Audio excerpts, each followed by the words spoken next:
A very warm welcome, everybody, to a lovely Sunday afternoon. It is July the 6th, and we have started our afternoon at Old Donyo Lodge for live at the waterhole with some elephants standing guard over some potentially pesky warthogs, so it may seem. But my name is Ben Coley. I'll be with you for the next 2 hours, and we will be visiting a whole variety of our cameras throughout the African continent, enjoying hopefully some very interesting sightings and unusual animal behaviour, some of the latest nature and natural history and conservation news that I've been able to dig up over the last few days. And remember, this is live, it is interactive. I'm here to answer your questions, your queries. We always love to hear from you. And we can hopefully read out some of your comments as well. So please do get in contact with us as always. But what a lovely view here. A nice cloudy sky up in Kenya. And, well, there were 4 elephant bulls. Looks like 2 of them have moved off, possibly becoming slightly irked by all of these other animals that are thinking of coming down for a drink. We've got some zebras, warthogs hanging around. You can see this bull seems to be okay with the zebras, but not too keen on the warthogs. Maybe he doesn't like sharing the water with animals of the same digestive system, although that would include zebras. So I take that back. But everybody seems a little bit antsy today. No one wanting to share their water, it seems. It looks like the zebras are building in numbers, so maybe they will be able to bully their way in to have a drink. Particularly if this one elephant is left alone. Still, I will always back the elephant in any situation. A little squirt to the zebras there. They're going to take the opportunity whilst they can. A lovely dazzling selection of stripes.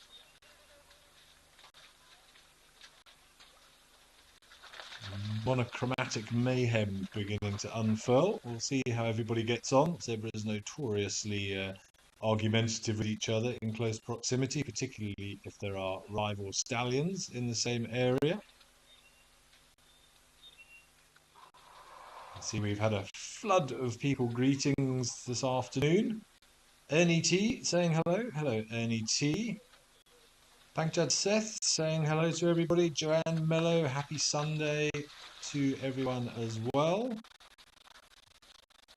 Pankaj, this is Old Donyo Lodge, part of the Great Plains group up in Kenya, around the Chobe Hills area. One of our most lucrative webcams, with often some interesting interactions. Almost always some elephants, giraffe, zebra, eland, the Koenigsbok or oryx as they would be called up there. We've seen some warthogs, so there's always plenty happening up Old Donyo, but I'm sure we'll visit our cameras in Namibia, in Botswana, maybe Zimbabwe, plenty here in South Africa, so a whole variety of cameras to watch. The zebras seem rather frantic today. Harriet Hodgkin, you're also joining us. Greetings to you, and you're saying it's a very cold and wintry Cape Town. Well, I'm sorry to say, Harriet, here in the Lowveld, it is beautiful, not a cloud in the sky, mid-20s, a delightful day ahead. Penelope Kenyon, looking forward to some amazing sightings, greeting myself, the Zoomies, and everybody else making this possible. And hello to Lorraine as well, looking forward to an exciting few hours in my company.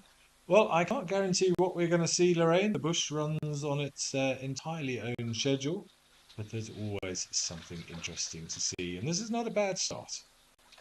Foreground zebra and an imposing figure of a beautiful elephant bull behind, who is tolerating the zebra, spraying a little bit of water at them from time to time. But it seems that that little bit of water between them is enough to keep things civil for the time being, at least.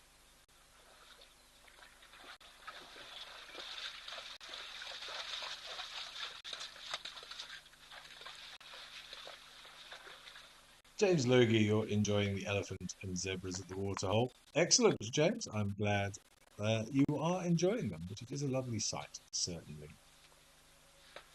I was lucky enough to spend 5 or 6 hours driving through Kruger National Park yesterday. I was in the southern Sabi Sand doing some astronomy work the previous night. Was fortunate enough to stay over at my old stomping ground, actually, at Sabi Lodge, and drove back, came in at Paul Kruger Gate, out at Orpen, bumbled my way through for 6 or 7 hours, and yeah, I had quite a few elephant sightings. Did have some nice sightings of a pride of lions as well. Plenty of general game, but I have to say the two highlights from yesterday was a honey badger. Couldn't get a photo of him, unfortunately, due to operator error. Forgot to take the lens cap off, and by the time I realised that, the honey badger had disappeared. And then the complete highlight, actually, was a beautiful sighting of a juvenile African harrier hawk, also known as the gymnogene, who was busy destroying a dead tree, hacking away at the bark there, and eventually managed to find himself a scorpion, which we saw him then eat. So that was very, very interesting. Got some nice pics of him as he was reaching in underneath the bark with those long, almost sort of prehensile legs and claws that they've got. And that all happening very, very close to the road, probably only 6 or 7 meters away. So that was really awesome to see. But always a treat to drive through the park, even if you see nothing. Everything else. With the exception of Cape Town and its cold, wintry weather in the winter, the rest of the country is very, very dry now. And the less oppressive temperatures mean that you're more likely to see anything at any time of the day, which is great. Even the lions we saw, yes, they were lying under a tree, but quite a few of them had their heads up and were looking around. And considering it was a Saturday, it wasn't too busy, which was a nice surprise. Had a quick look at them and then went to go and park off at the waterhole, which was only about 30, 40 meters away from where they were lying, in the hope that they would come and have a drink and get some nice photos, but they seemed quite content slumbering in the shade.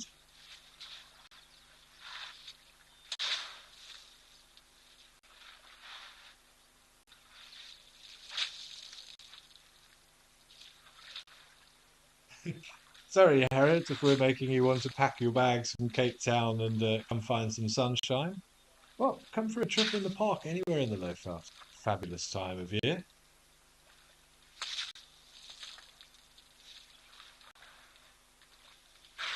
Okay, that was a lovely start at Old O'Neill. We're going to head down to Putu Land here in South Africa to Timby and see what's happening there.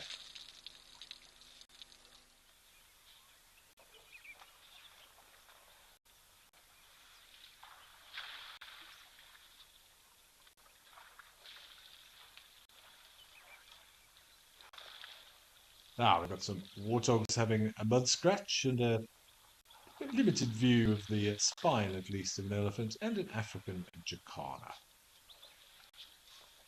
But Wildlife Lady, you were saying that you were enjoying the scene at Oldonio, as we all were, of course. Wild at heart, you're in a freezing Hermanus in the Western Cape. Hello to you as well.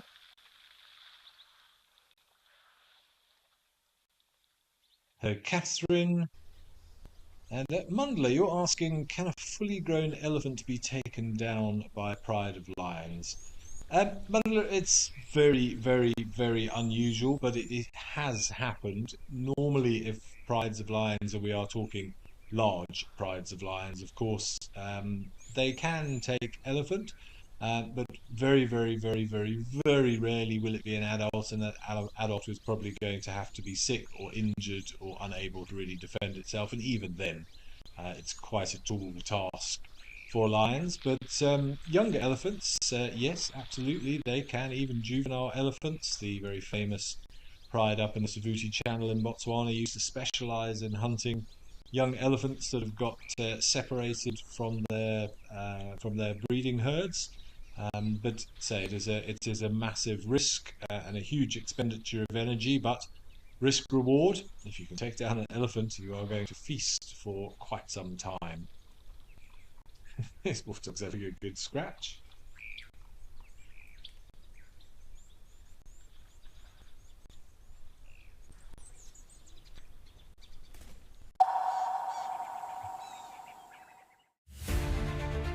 I met this remarkable rhino bull, whose name is Samson, last year in a place of extraordinary beauty, history and story. I'm going back there to see him in October, and I think you should come with me to his mysterious mountain fastness.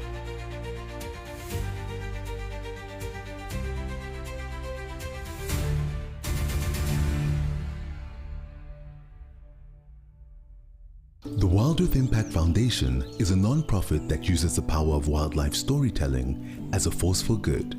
We create sustainable development projects that showcase conservation stories, empower people, and inspire environmental action.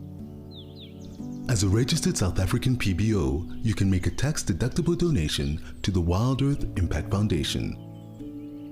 To find out more, visit our website.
Safari, wine, and waterfalls. The ultimate African adventure. Sip South Africa's finest wines. Experience a world-class safari among Africa's iconic wildlife. And stand in front of Victoria Falls, one of the natural wonders of the world. All this can be yours with Wild Earth Travel, where Africa comes alive.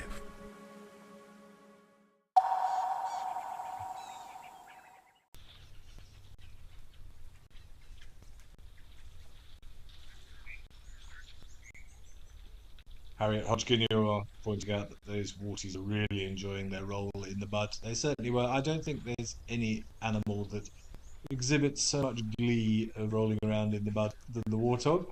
And so he's taking the opportunity to have a good scratch. And the one just now, say, having a proper roll around, almost flipped himself over. He was so enthused by it.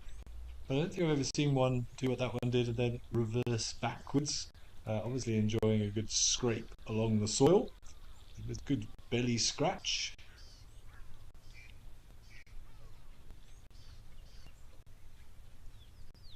And more greetings flooding in. Catherine with a K as opposed to Catherine with a C a little bit earlier. Greeting everybody in FC and myself. Melanistic Marble, nice to hear from you as well. Hello to Dark Main Lover as well. Wildlife Lady, so enjoying the warthogs having their mud spa. And Spuss, you do not need to apologise for missing the first part. You are only a few minutes late. Do not worry, you haven't missed anything huge. Some ellies at Oldonyo and a nice herd of zebra. And some rather comical mud wallowing from these warthogs. And more elephants in the foreground.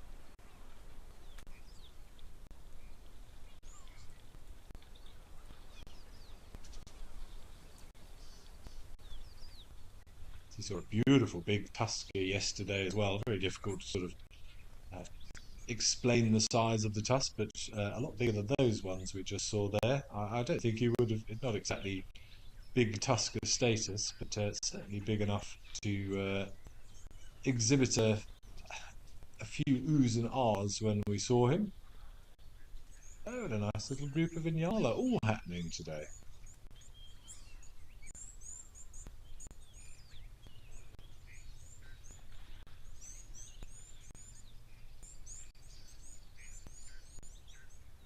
Ivan, good question. You're asking, are new species ever introduced into a reserve as experiments, or would chaos ensue? It does happen, Ivan. Obviously, it's completely dependent upon the reserve and the conservation and reserve management practices being implemented by that specific reserve. The general proviso will be to not introduce anything that shouldn't be there naturally, reintroducing things that would have once been in that range that perhaps were forced out due to human interference or whatever it may be. That does happen. And any time any animal is introduced into a reserve, what they normally do is put them into a BOMA scenario or a separate part of the reserve, and they'll be in there for maybe even a month or two, just allowing them to climatize to the new environment, the sights, the sounds, the smells, the temperatures, make sure that they obviously have the correct vegetation for herbivores. Predators will normally be fed in that situation, and then once it is deemed that they have become comfortable in that area, then they will be released into the reserve proper, and normally very well monitored, be it by GPS tags or by the research teams keeping an eye on them. It doesn't always go according to plan, of course. We can't plan for every eventuality, particularly if it's a prey animal introduced into an area that has a high predator density. If that prey animal or those prey animals were cherry-picked or brought in from a population that didn't have a great deal of predator experience, it can be a little bit like shooting fish in a barrel sometimes for the predators. So you have to be careful. There's many stories of things like wildebeest being relocated to areas of Kruger and the private areas surrounding that came from reserves that didn't have lions, and they weren't really quite sure how to act, and the lions had a field day and pretty much destroyed the population in only a few weeks. But we're getting much better at understanding conservation now and reserve management and the ways in which things are done. So Ivan, yes, it does happen. Sometimes chaos ensues, sometimes it doesn't. It's difficult to tell. But what we shouldn't be doing is introducing, as I said, animals into a reserve because they look pretty. If they were not naturally within that area, then we're entering, in my opinion at least, into the safari park realm as opposed to a nature reserve.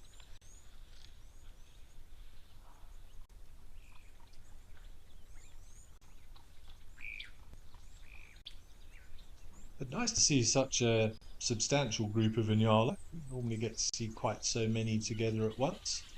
But dry season, animals under water stress, a nice big water source like this is a great opportunity to take advantage of that resource provided to them.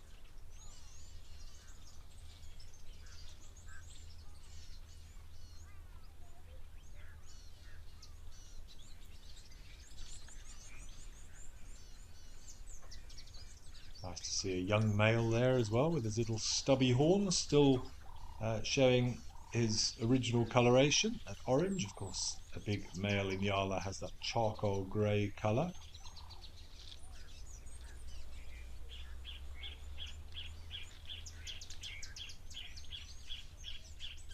It sounds like the Ellies are having a bit of fun in the water at Old Donyo. Let's head back up to Kenya again.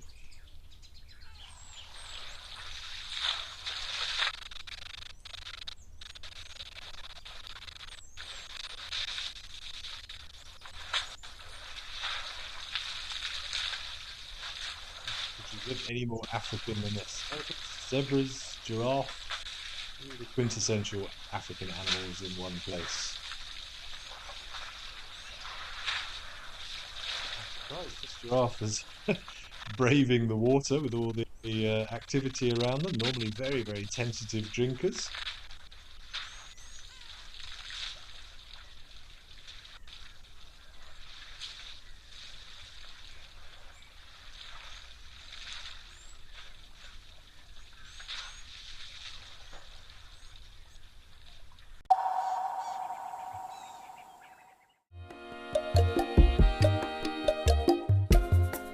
My name is Amy, and today we're going to be doing things a little bit differently.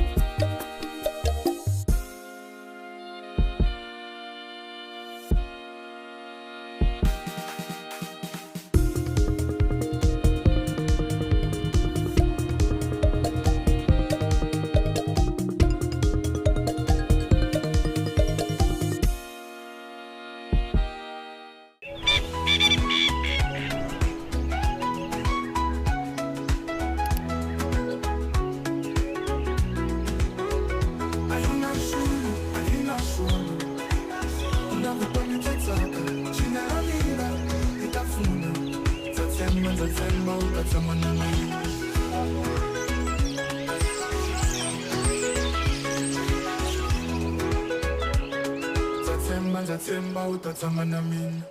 full name is Mpomu Tikani. Best part of my job is coming to see nature. Worst part of my job is logging. That's the worst thing ever, because you have to log amount of footage. You sit in front of that computer and yeah, you think of deleting the footage, but no, they need the footage. If I want a camel, probably a soccer player. I know some people don't believe me, but I'm very good, and I'm very fast. Step into the heart of Africa from the comfort of your home. Female leopard tracks over here. Join our expert guides for a live 3-hour safari where every moment is real, unscripted, and unforgettable. Ask questions, Animals rely on their senses. share your thoughts, and be part of the experience as we explore together. Safari Live. If you love watching Wild Earth, here's a little tip. Become a member. You can gain access to the channel ad-free, you can rewind and re-watch sightings, and you can join our Tuesday live safaris. There's also behind the scenes videos, fireside chats, and every Safari Live episode, whenever you want it. It's just a better way to stay connected to nature.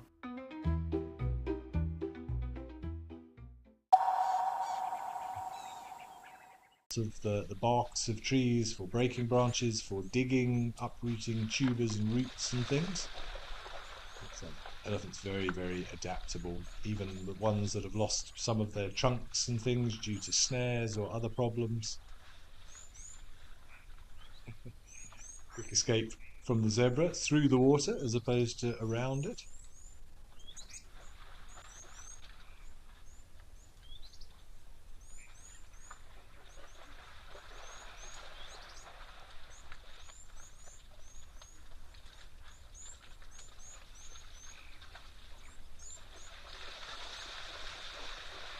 Tim Faustino saying great to see all of them. I assume you're referring to all the variety of animals and what has become quite a sizable group of zebra now.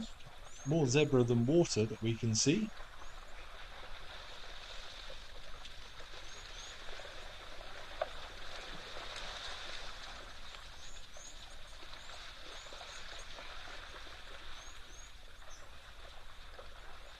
This elephant is going to be rather frustrated with all the activity soon.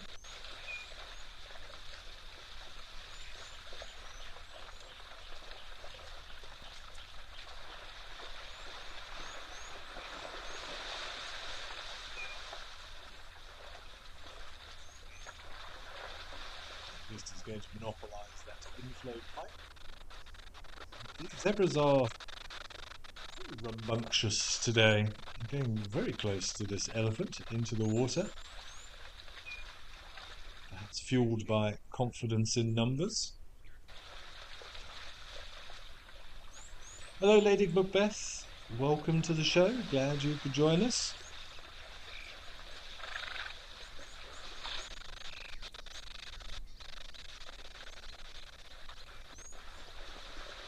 And hello to Cat Fan as well, a happy Sunday to you too.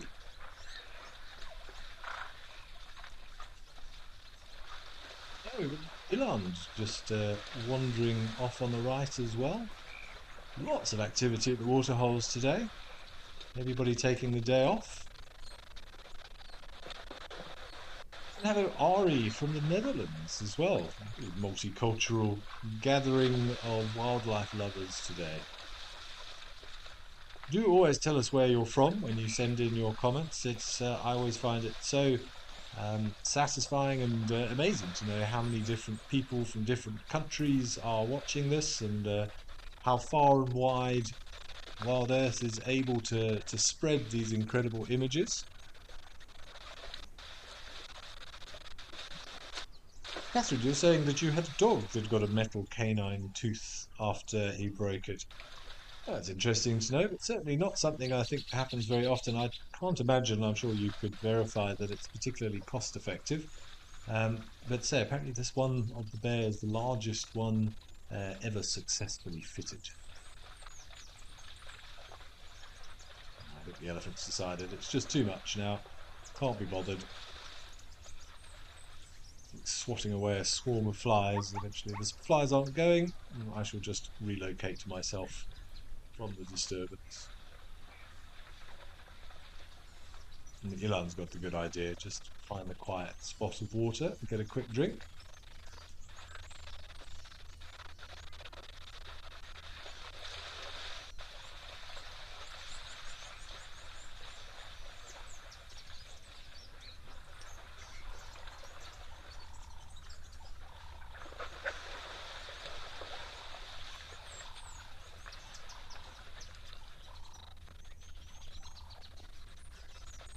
Catfan, you're in New York.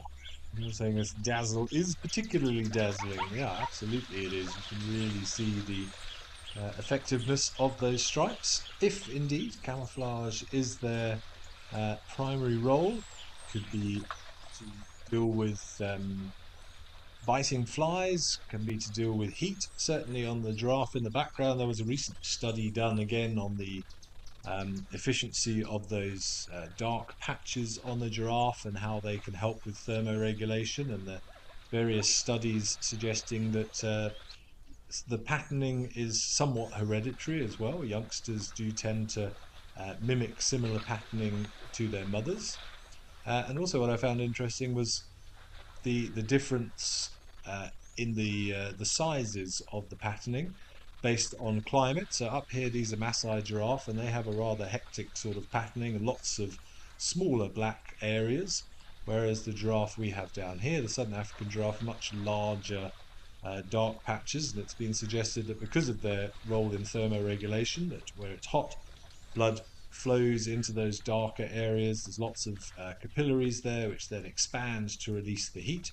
And you tend to find that in slightly cooler environments, the giraffe spots or dark patches are larger to facilitate the heat and dealing with also absorbing heat. In hot areas closer to the equator, such as here in Kenya, smaller, darker patches just help to not absorb so much heat and lead to overheating.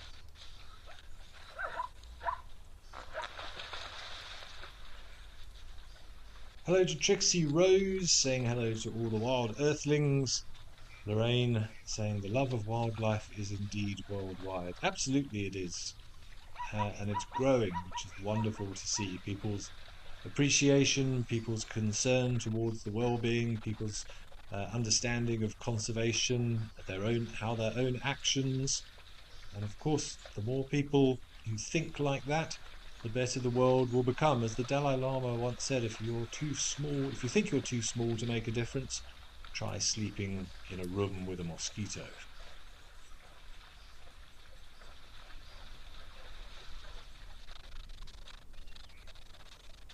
Mindy Tillipau saying the zebra herd have literally taken over this waterhole. Absolutely they have.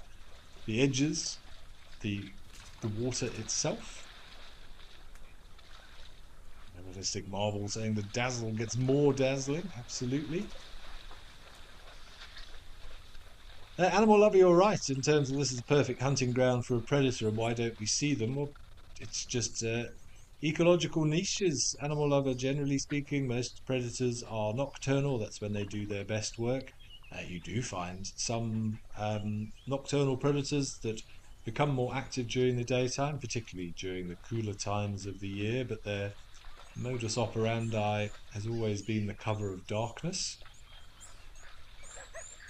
Certainly when I was working in Tanzania, when we saw lions there, normally we found them just sort of dozing along the tree line close to water sources, but didn't really see any active hunts happening during the heat of the day because they like to remain unseen. They know that they lose the advantage if they are seen, so rather wait, say, for that cloak of darkness to envelop the land, and they can move around in a far more clandestine manner, and their opportunities are far greater. They have the advantage with their excellent eyesight. Lots of rhodopsin, lots of rod cells, that tapetum lucidum.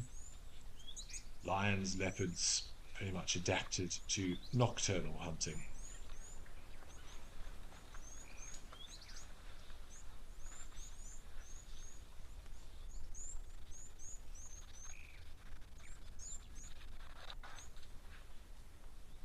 Pankaj Sheth, you're saying that their tails are moving with the same as the ears of the elephants are flapping and the chewing jaw of the giraffe. Well, maybe they're synchronizing their activities. Maybe there's a natural rhythm in Oldonyo today. But this is a fabulous scene, certainly. Eland, zebra, giraffe, elephant, warthogs.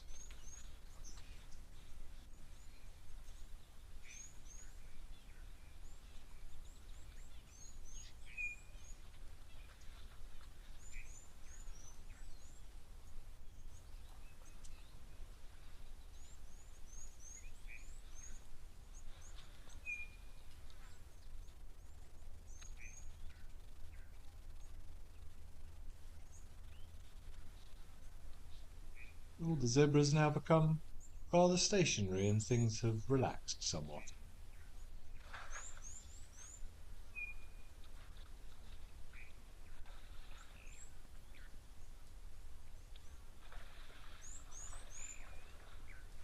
After what you said, Sanjeev, I'm rather enjoying the pendulous nature of this elephant's tail.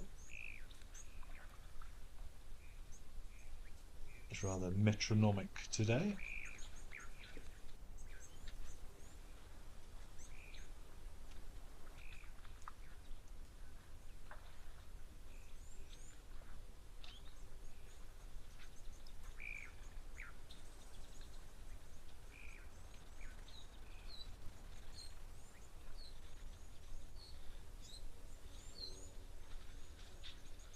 Well, things seem to have settled down a little bit now, so let's take a little trip to Madikwe and to Tower Lodge and see what is afoot at the waterhole there.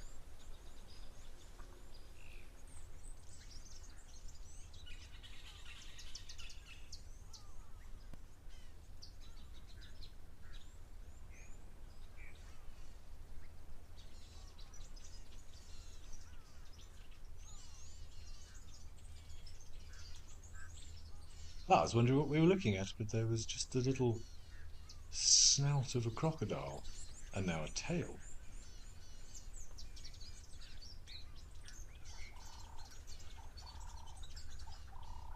Being watched very carefully by, I assume, a grey heron on the right there, with a very straight neck at the moment, possibly keeping a very close eye on that croc.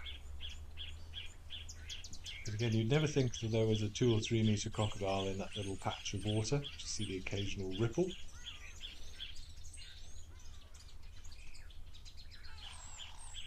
Now, I hope I say this name correctly, but Abe is main vaporificola. That's quite the mouthful, saying hello, fellow mammals. Hello to you, Abe. I'm just going to use Abe, if you don't mind.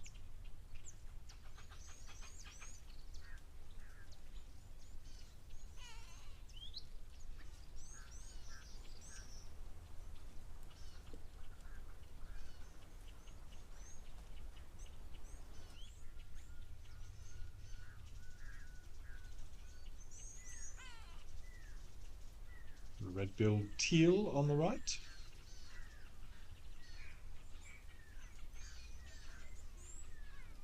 Oh, I can hear the pearl-spotted owlet in the background as well, which is always nice. Ah, there's a nice croc. One of our more blonde crocodiles.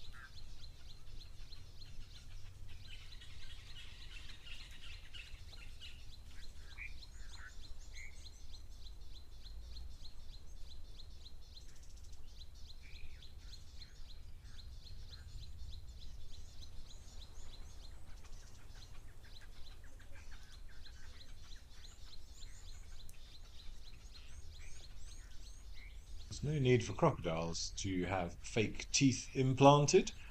Their ability to constantly regenerate teeth throughout their life few 3, 4, 5, 6,000 teeth perhaps that a crocodile will have during the course of its long life, constantly being replenished.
Nice to see our resident common moorhen as well, and quite a few teals out today.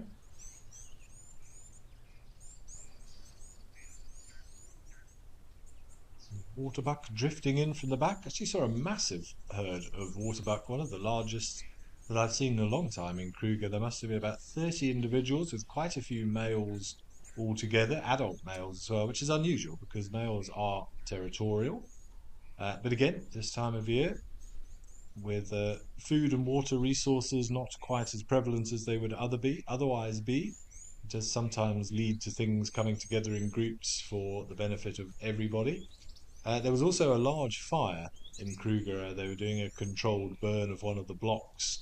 So quite a lot of smoke around, and I wondered whether perhaps they'd sort of be forced together because they were avoiding the fire. Strangely though, at one point we were driving through some heavy smoke, had to close all the windows. I mean, we were close enough to see the approaching front of the fire, and there were still elephants quite happily sort of standing in the smoke. It was a rather ethereal, sort of mystical scene, and I was surprised to see the elephants there. I thought with their incredibly sensitive noses and sense of smell that they would have avoided the fire, but I've no doubt they knew what they were doing, and so it was a very interesting visual to see them all sort of encased in this smoke.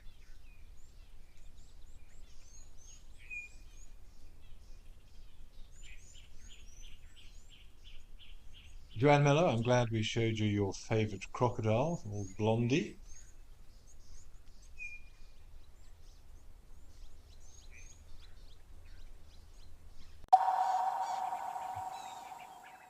Join me, Andrew Wistenholm, for an indescribable 6-night stay in the beautiful Albany of the Eastern Cape at Amakhala Game Reserve. Now, this trip is going to be action-packed with a lot of storytelling, adventure, as well as the opportunity to make everlasting memories.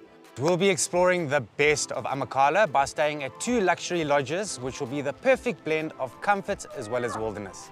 Book your spot today and let's get ready to explore the wild beauty of Amakhala.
is just a theory, of course.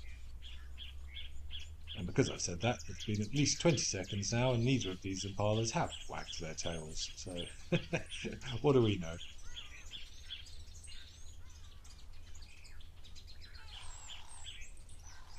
Lady Macbeth saying you can tell the sex of a zebra by how it moves its tail, male left to right and female right to left. Yes, we'll add that to the white with black stripes and black with white stripes category, I think, of zebra myths and beliefs. Of course, the side of the zebra that has more stripes is the inside, if you ever get asked that one.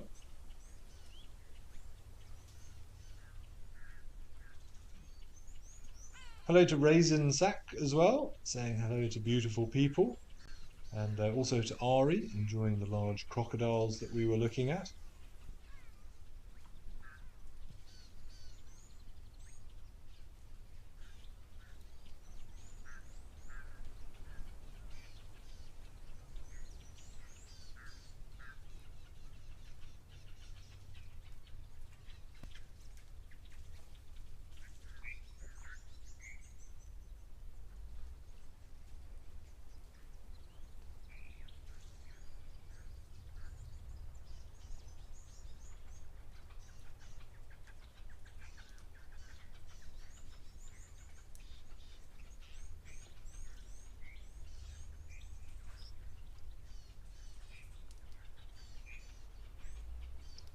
Okay, we're going to change it up a little bit and zoom across to the Western Cape and enjoy some dassies down by the ocean for a change.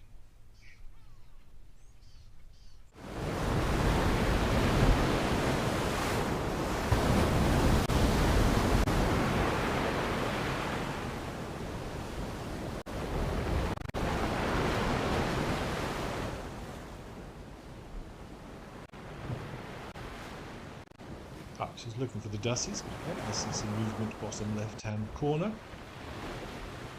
Fabulous view those dassies have got from their little rocky outcrop home. Lapping waves. And at least it looks as if the sun is shining, even if it is a little bit cold. So one would expect the dassies to be out sunning themselves, well known for poor thermoregulatory abilities. So some nice hot rocks will help. And a spot of sunbathing on the beach, try and raise that core temperature. It's well known for sleeping. And oh wow, there's lots more there. It's brilliant camouflage when they start moving. Well known for sleeping together in sort of bundles, sharing body heat, a bit like penguins.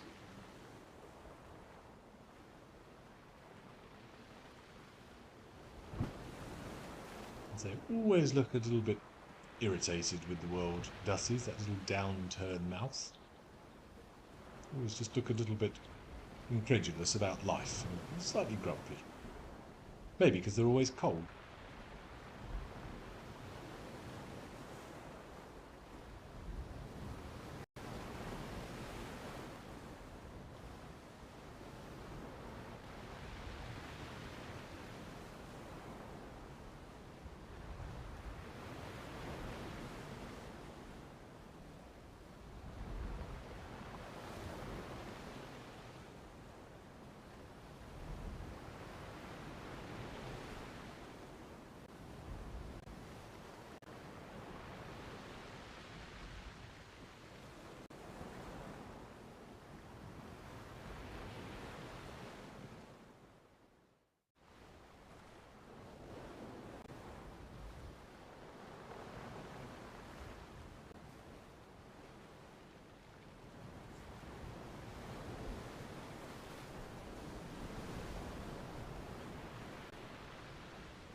Of course, one of the interesting things about dassies is the fact that they, like elephants and manatees, their closest relative, have internal testes. There are lots of theories as to why these animals do have so. One of which is due to their habitat. You could imagine what elephants would have to deal with if they didn't have internal testes. But for dassies with their preferred habitat of these rocky outcrops, there is perhaps the greater risk of discomfort and injury if they were out and about, shall we say. And again, possibly because of their poor thermoregulatory abilities, even though sperm requires cooler conditions, it possibly is more beneficial for them to remain inside the body. But there was an interesting article that I read the other day about the sizes of testicles and how it is often linked to the breeding habits of those animals. So it has been shown that those animals that tend to be monogamous or tend to have a harem situation have much smaller in comparison sizes, whereas those that lead far more promiscuous lifestyles or have to do a lot more sort of battling for mating opportunities have much larger accompaniments, let's call them that. So for example, gorillas, very, very small in comparison, whereas things like bonobos, which live in a company or in a situation where multiple males will mate with multiple females, are substantially larger in terms of a percentage of body mass and size, which makes sense since you are using more sperm for more mating opportunities, which needs to be replenished more regularly. So quite an interesting article if you think about it. And dolphins particularly apparently are rather large in comparison to their body size, and whilst there hasn't been a huge amount of research done, there is some suggestions in things like bottlenose dolphins that mating happens quite regularly, and therefore having extra reserves would be beneficial.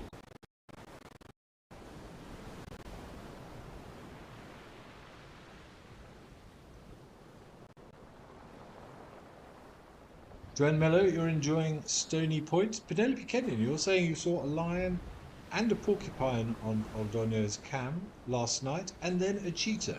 Well, that's pretty amazing. Very, very nice to see them. It would be lovely if they showed up during these 2 hours, but unfortunately it doesn't happen very often.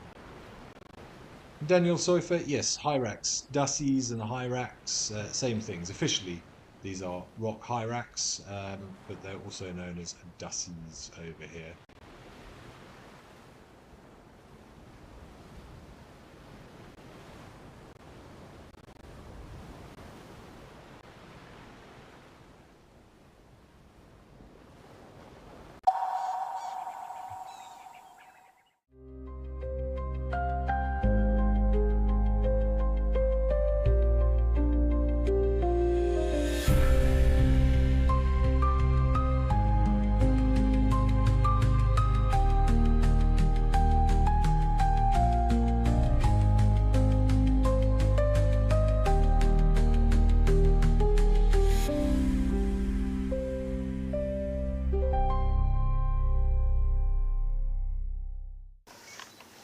Even a hyena coming into the action as well now. Oh my word! She's stalking the hyena now. Leopard, hyena, lion, all together in one shot. Oh! Whoa! This is action-packed.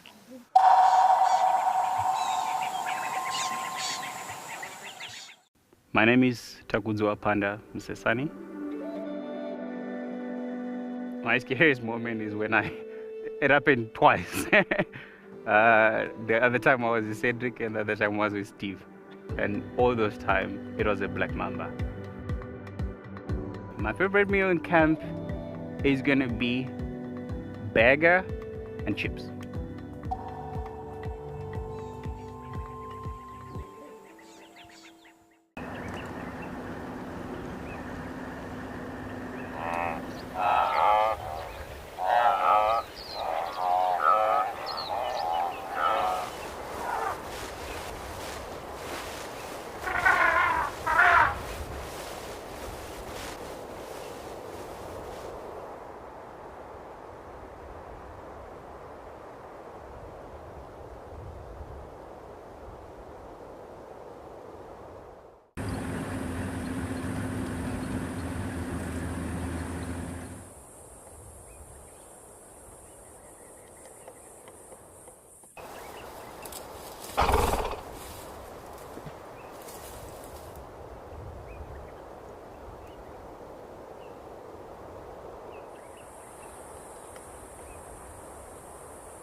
See the benefits of those long eyelashes that elephants have. The amount of dust being thrown into the face there.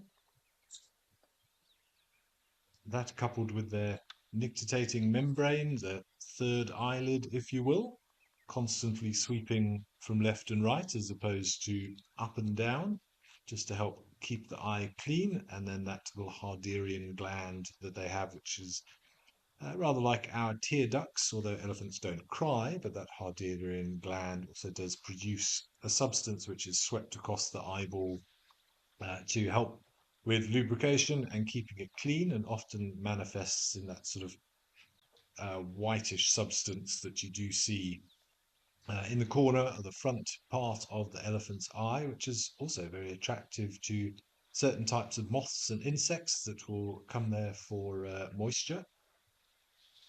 Wonderful how so many organisms benefit from each other or have learnt to use the adaptations of other animals to further their advances.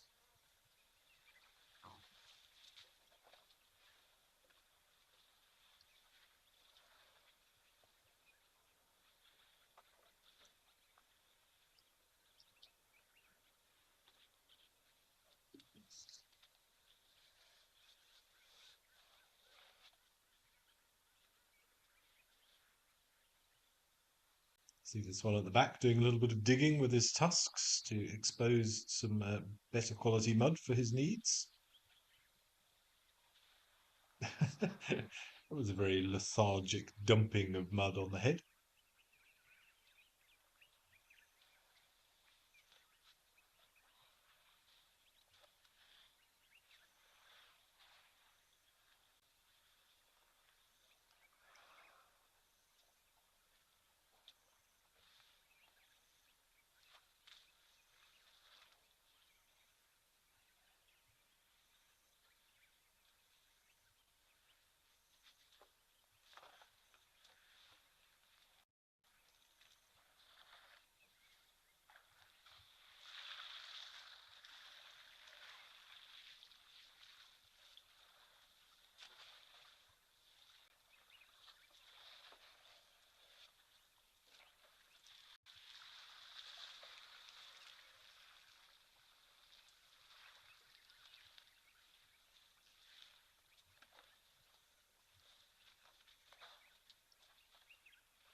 Well, since there's a little lull of activity, I suppose I should bring you up to speed on the latest space news, one of my favourite topics, of course. I don't know if you have seen that something very exciting happened in the last few weeks. The Vera Rubin Observatory has come online and has had what we call first light and has given us some of its first images. This incredible facility that has been built down in Chile, designed to conduct what is being called the Legacy Survey of Space and Time, which sounds rather dramatic, but it's an incredible piece of kit, certainly.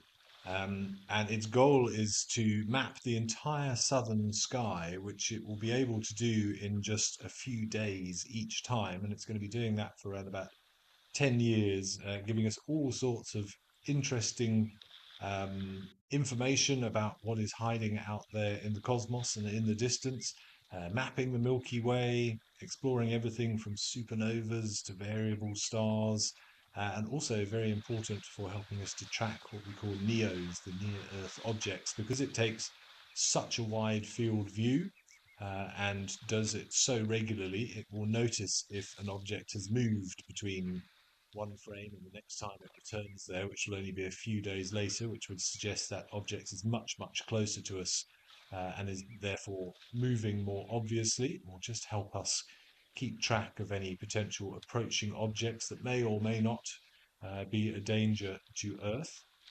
But it is an absolutely incredible thing that has been built there. It has the most powerful, highest resolution camera that has ever been created. I'm just trying to see if I can find out the exact statistics. It's a ridiculous number.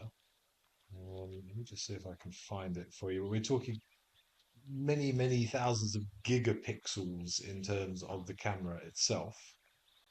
3.2 gigapixels. There we go. Will it be able to image the entire night or the entire sky, sorry, every 3 or 4 nights. Expected to generate 20 terabytes per night, totaling over 60 petabytes by the end of the survey. I don't even know what a petabyte is, but I'm going to say it's a lot of bytes. But go check out the images. The ones that have been released are absolutely spectacular. Great swirls of galaxies and just a myriad of stars. Very, very exciting times ahead.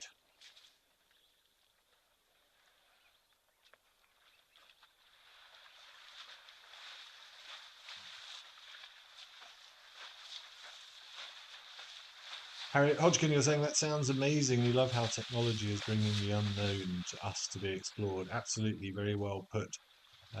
Technology, when used for the right things, is pretty amazing, and it is unlocking secrets. I do a lot of astronomy evenings and stargazing evenings, and we delve into cosmology and cultural beliefs and some of the new science that's come out there. And I always give myself a little caveat to say that a lot of the stuff that I'm telling people has only been known for a generation, only sort of less than 100 years. I mean, it was only in the 1920s or 1930s that we discovered that there were other galaxies out there beyond our own. And look at what we've achieved. Or again, when was the first flight? Late 1800s, early 1900s. And yet by 1969, we put people on the moon and safely brought them back, all within a generation. Technology moves quickly. And so when used for, I don't want to say the right reasons, but when used for productive reasons, is unlocking things that just a generation ago we thought was potentially impossible.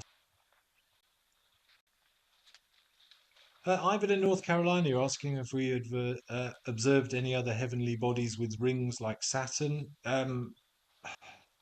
I am sure that we have found exoplanets that will have rings, although I doubt the rings would be visible in terms of resolution because they're just too far away. But Saturn's not the only body in our solar system that has rings. Jupiter has rings. They're just very, very faint and very, very small, as does Uranus as well, also has a faint ring system. So it's quite normal. These planets are spinning. That creates a centrifugal force and stuff gets thrown out on that axis of rotation. Stars do it as well. We, as planets, all those planets in our solar system and other planets for that matter, we are made up of the byproduct of star formation. When the sun was young, it was spinning super, super fast as it condensed out of a big cloud of dust. And the stuff that it wasn't using got thrown out in a disk around it. And it's from that disk that the planets formed. That's why they all sort of move across the same area of sky, across the ecliptic, the zodiac signs. If you want to find a planet, it will be in or at least very close to one of the zodiac signs because they were all formed on that same plane. And we've seen more than sufficient evidence to say that that is the norm. We are not unique. Joanne Miller, you're saying an A+ show today. There's been lots going on, certainly.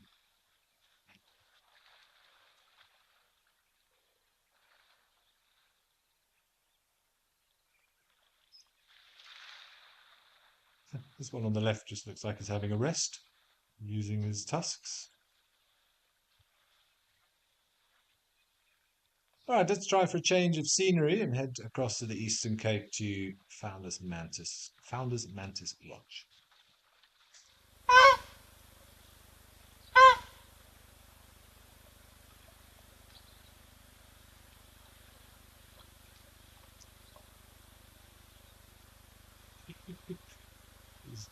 Greeting of the shell ducks.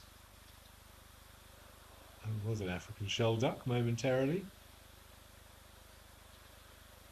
Spuss, you're asking if there's ever been any proof of elephants using the stars to navigate. Spuss, not that I know of. Other animals, certainly. Birds seeing the rotation of the night sky. A lot of aquatic mammals have been proven to use the stars for navigation. We know that dung beetles and other insects. But nothing categorical to state that elephants use the sky, although they would certainly have a big enough brain capacity to be able to recognize stars and shapes, I would think.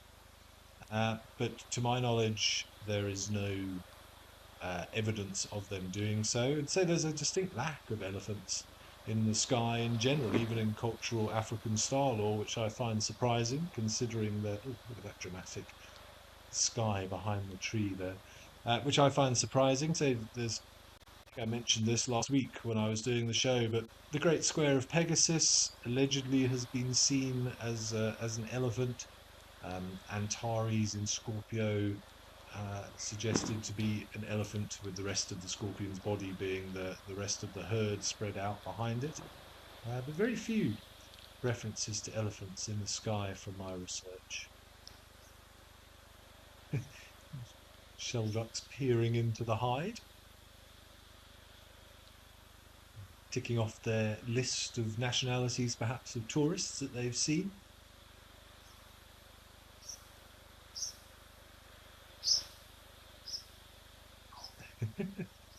Curious things. May, of course, just being attracted by their reflection. I found a hornbill smacking its beak against my car window the other day, which is very normal. Hornbills have broken windows in the past in people's houses by hammering at the reflections. Also mirrors, what are they called? Side mirrors on cars, wing mirrors, there we go, as well, been broken.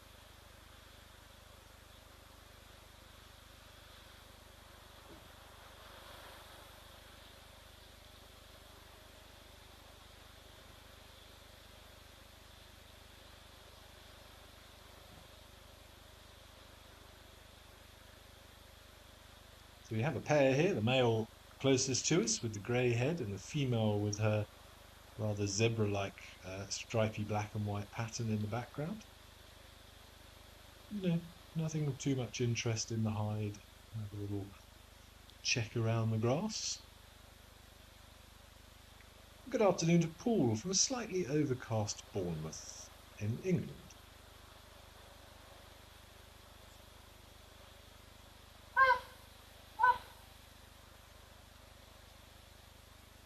All right, let's try Rosie's pan and see what's happening up there. Sounds like we have another elephant coming in for a drink.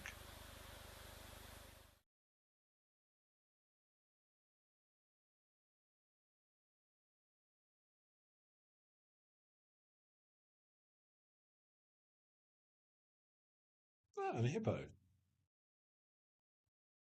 Don't often see a hippo in this pan, but I'm sure those shelducks were actually interested in their own reflection. There was a very interesting thing I saw on YouTube a little while ago of how different animals respond to their reflections and that understanding of what they're looking at. I remember at one point I looked after a friend's Rottweiler puppy, and I don't think it had ever seen a mirror before because it got a serious fright when it walked past the mirror, and then it was absolutely fascinating. I got her to sit in front of the mirror and just watch, and purposely I moved around so that she could see me moving and the reflection, and you could see her kind of working out what was going on.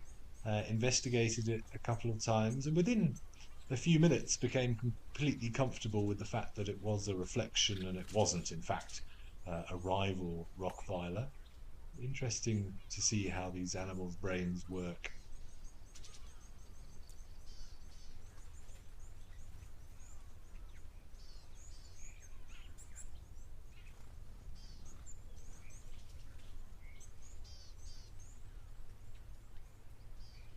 I've never done it, but they say that if you put a mirror in front of a jumping spider, which communicate by waving their legs around, and each species, of which there are tens of thousands of jumping spiders, have their own unique dance by which they can recognize each other, sort of waving their pedipalps around, which they do to communicate, particularly males to females, to make sure that they don't accidentally get eaten. And apparently, if you do put them in front of a mirror, they will wave and try and communicate with this what they perceive to be another spider of the same species.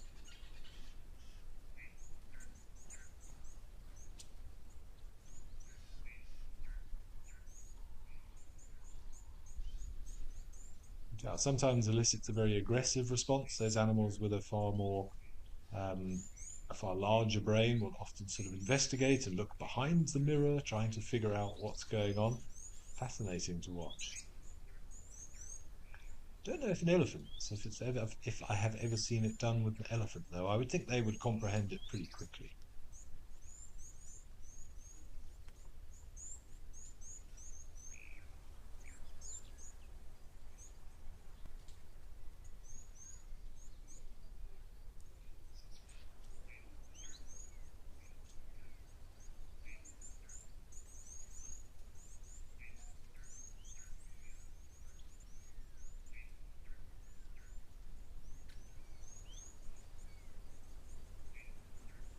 A couple of weeks ago, we did see a leopard having a drink here at Rosie's Pan. It'd be nice if that happened again.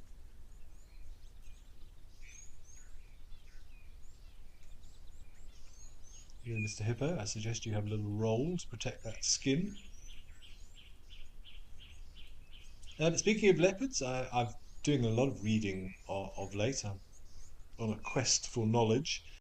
Found another interesting study about cats, admittedly domestic cats in this case. It would be very interesting to know if this has ever been replicated or noticed out in the wild, but it seems that there is some people, they looked at, was it 400 or 500 different cats and discovered that something like 70% of cats preferred to, we're going to get a yawn. No, just a breath. Preferred to sleep on their left side, I believe.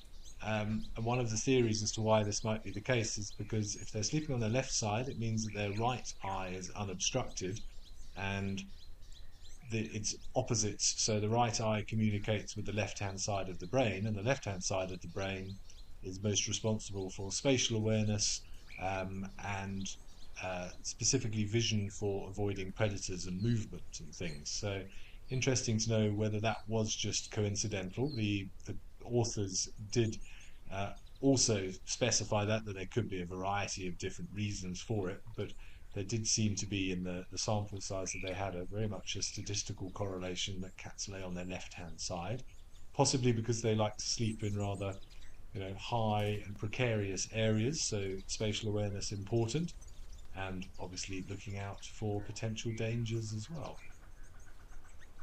Sorry, Nadine, I heard you asked me something there, but I didn't quite catch it.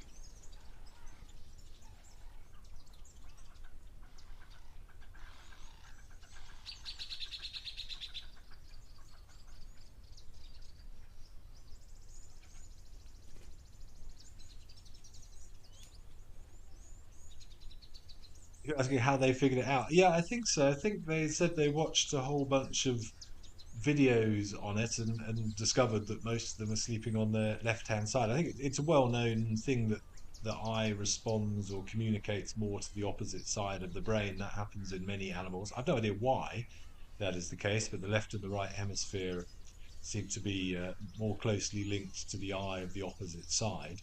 I don't know why that is the case, but I think apparently they just watched, I don't know whose job it was, watching videos of sleeping cats and figuring out how often they turned over and on which side they spent the majority of their time. I imagine there's potentially more impactful research that could be done, but I suppose an easy gig if it was given to you.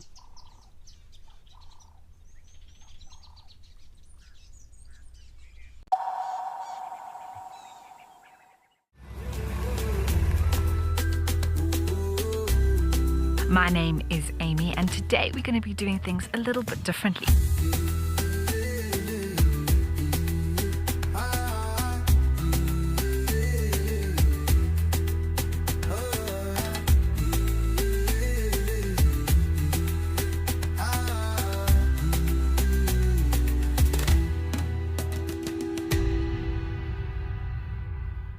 At Wild Earth, we believe every story has the power to create change.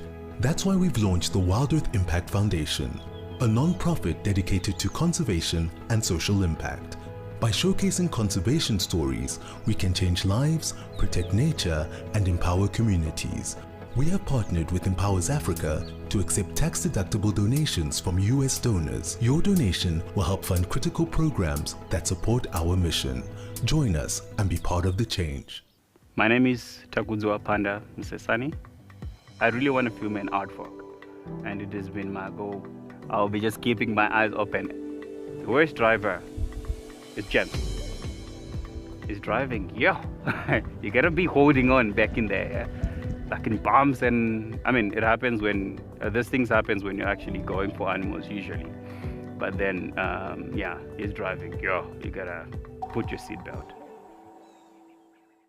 Welcome to Safari Spotlight. We'll be And you pretend like you're a salesman, eh?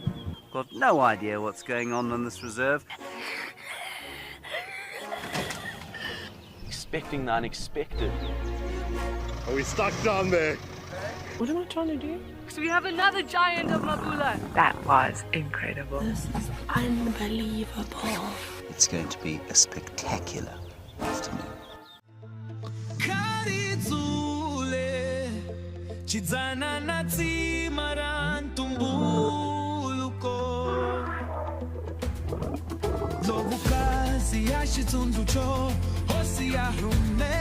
How cool is this?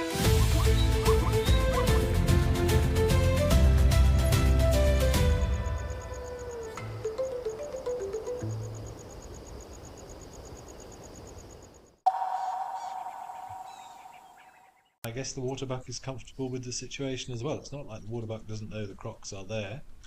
I'd say unspoken truce around the waterhole during the daytime.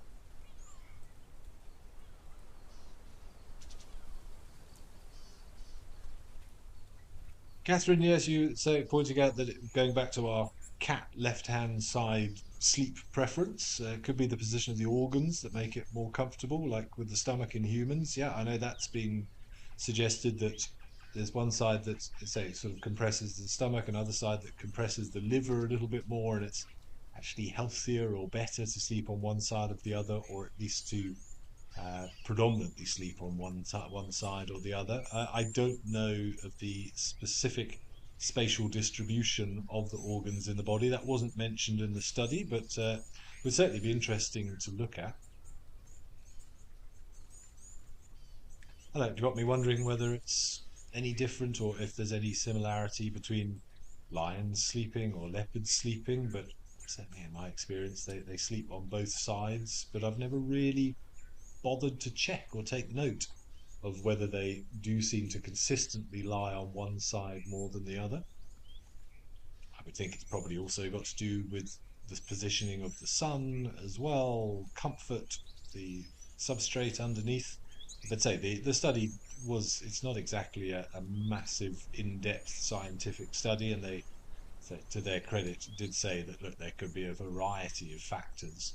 But I thought it was rather interesting and thought it was worth mentioning.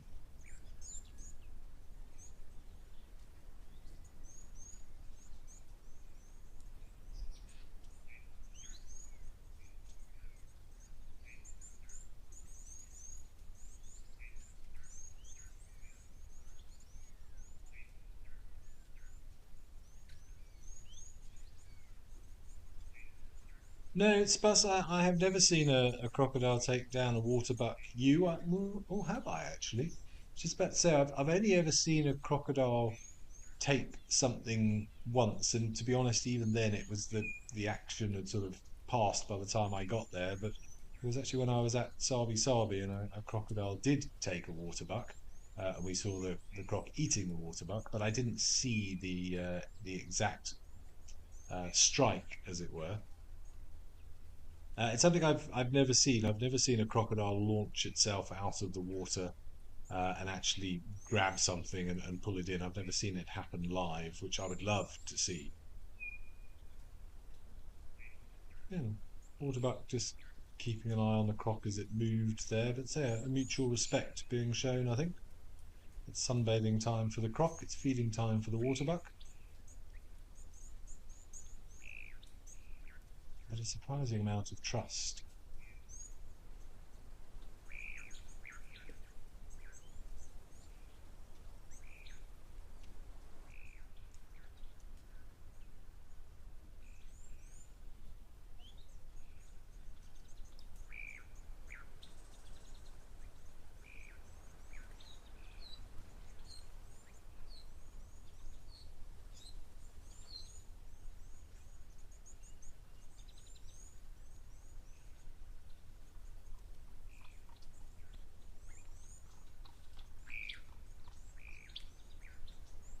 Difficult to get perspective here, but I still got, particularly with that crocodile on the left, it's got its snout sort of orientated towards the water, but there can't be more than a metre or two of space between them.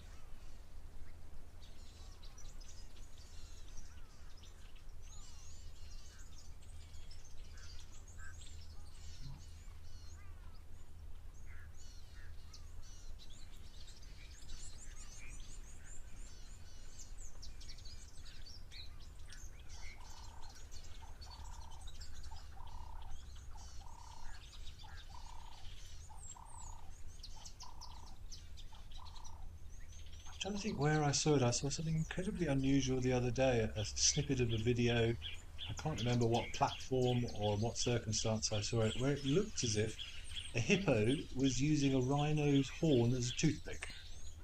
It was a hippo and a white rhino face to face, and the hippo had its mouth wide open and seemed to be poking around with its own teeth on the tip of the rhino's horn.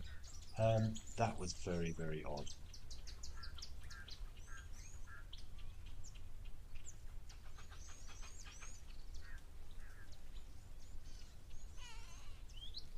Wildlife Lady, yes, the skies have been predominantly clear for my stargazing sessions of late. There have been one or two cloudier nights, but I've become quite adept at dealing with cloud cover. The nice thing is there's always something to see unless it's a complete cloud out. But say in this part of South Africa, or the majority of South Africa, with the exception of the Western Cape, winter means clear skies and dry as well, which is excellent for clarity of the night sky. Remember, during the summer, even if it is clear, there's a lot of humidity. Humidity is water vapor in the air, which acts as a blockage for light. And even though it might be clear, it's not quite as crystal clear as it could be. It's kind of just has this constant haziness about the sky because of the refraction of the light through those water droplets.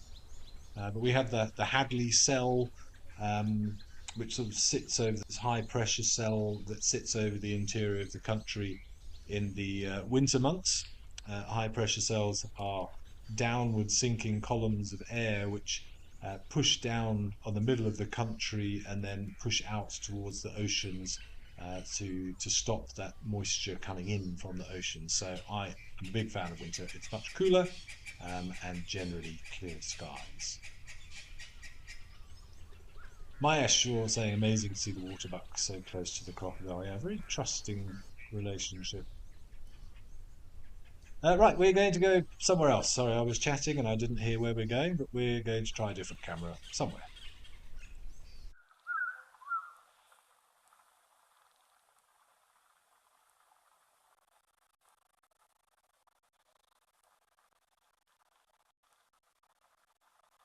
Ah, to Camelthorne up in Botswana. That's interesting. Actually seeing a hippo having a drink. They normally just drink whilst they're in the water, but not often you see a hippo standing at the side of the bank and just having a drink like that. Some wonderful hippo sightings here over the last few weeks. Great swathes of hippos lying in the sand like those two.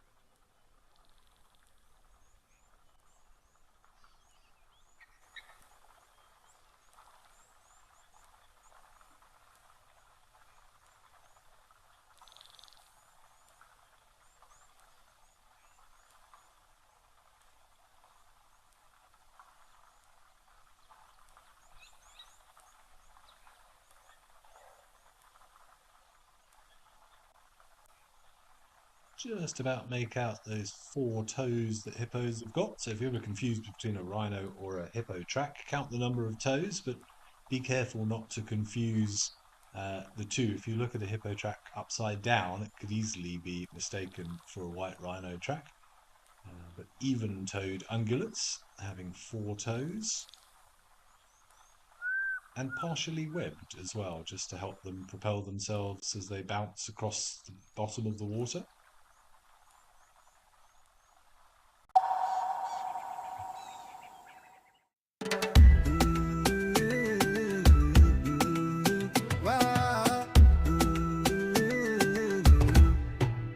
Katika mwanga wa mwezi kivuli hutembea, mrembo mweusi anayepotea, macho yake ni taa, gizani huwaka, fuvu la msitu, malkia anayejificha.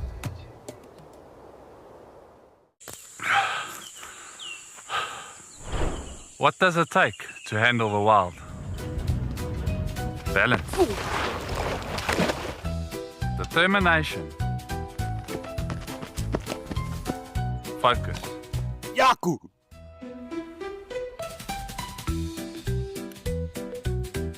And gear that can take a beating so you don't have to.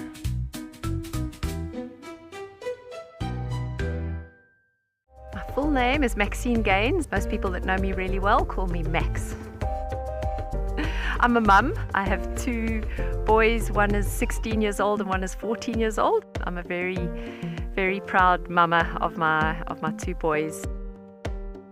I've just always been passionate about leopards. I'm passionate about their conservation. I'm just passionate about everything to do with leopards. I love them.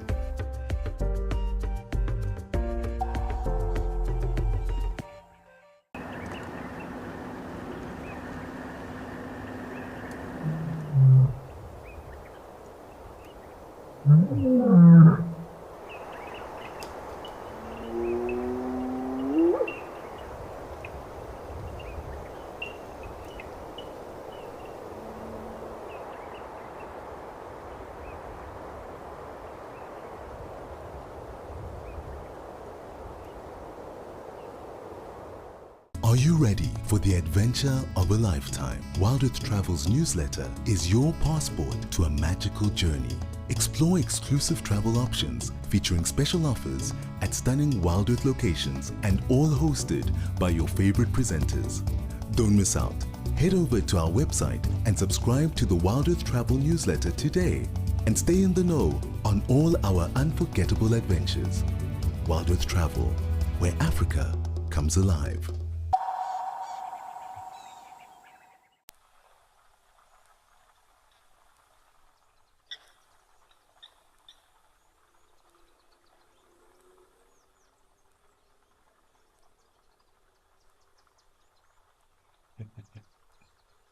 And flop. All right, let's head southwest a little bit to Onguba.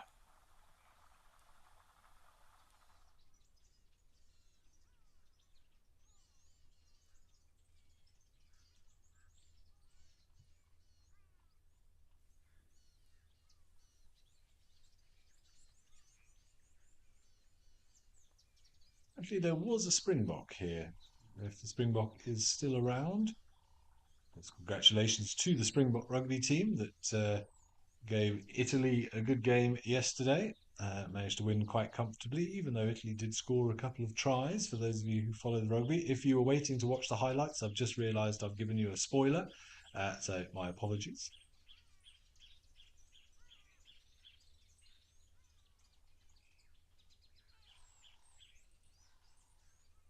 Catherine, it would be amazing to see a brown hyena on the show, I agree.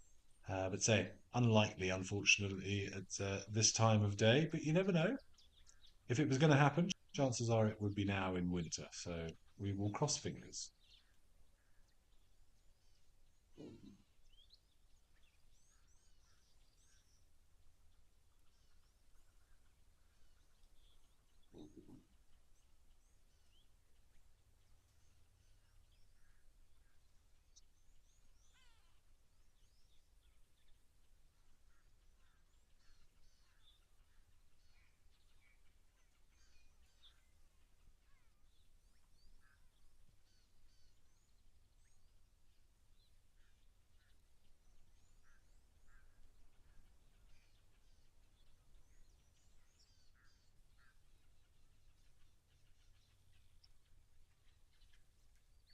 Right, well, it seems our Springbok did not want to be on camera today, so let's head back up to Old Donio.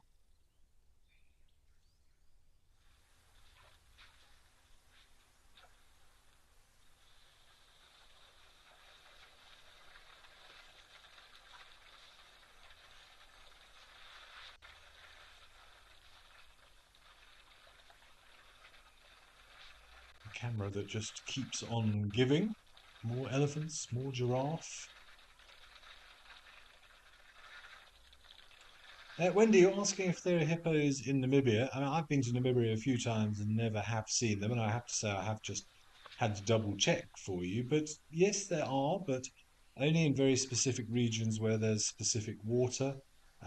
So in the Zambezi region, so the Caprivi Strip, as it was previously known, there are some hippo populations up there. And apparently in the Kavango region, along the Okavango River around Rundu, there are some suitable deep pools and things. It's not impossible to find them elsewhere if they go wandering, but a very limited population, very much restricted to areas with sufficient water, obviously.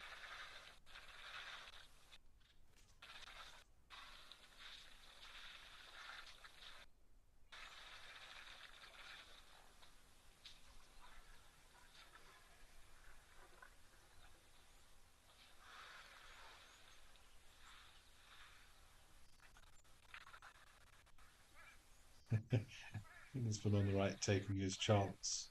Yeah, I didn't think that would be tolerant. Well, I don't know. I didn't think it was going to be tolerated, but it seems these two are just about content to share the pipe at the moment. Yeah, it looks like he's okay. Cat fan, you're saying Tembe and Old Donyo are your favourite African locations. I can certainly understand why. They're almost always something happening, and I have to say this one is probably my favourite, just because of the level of activity and the diversity of things that we see here. Not an area that I've ever been to, but it's certainly on my list of places to go and visit, which is long, unfortunately. Don't know if I'll ever get everywhere, but it's good to have goals.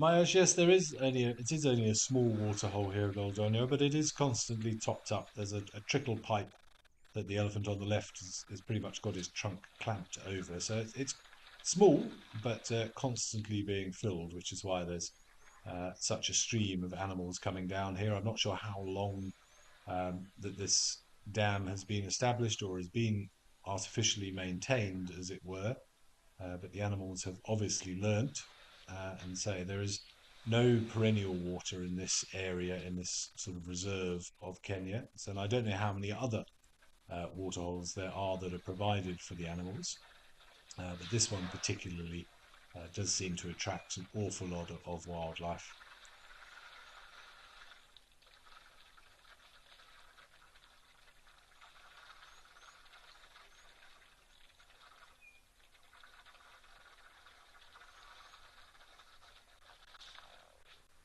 But obviously a very strong bond between these two elephants. So often they get quite feisty and protective over that pipe, but these two seemingly relatively happy to share. Makes you wonder how much of their life they've spent together. Did they come from the same breeding herd originally? Are they perhaps relatives, distant relatives? Did they grow up together?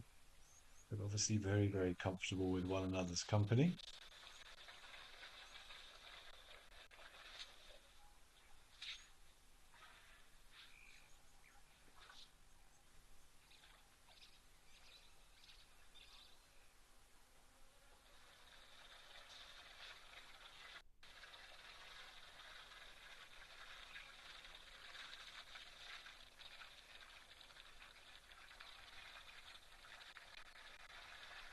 Possibly the next wave of zebra regrouping in the background to try their luck.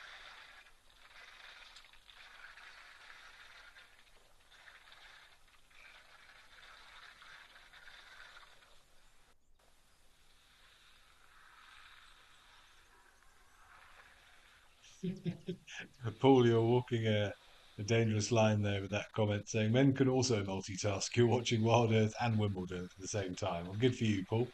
See, we can do it when we choose to. We just like to focus on one thing more often than not.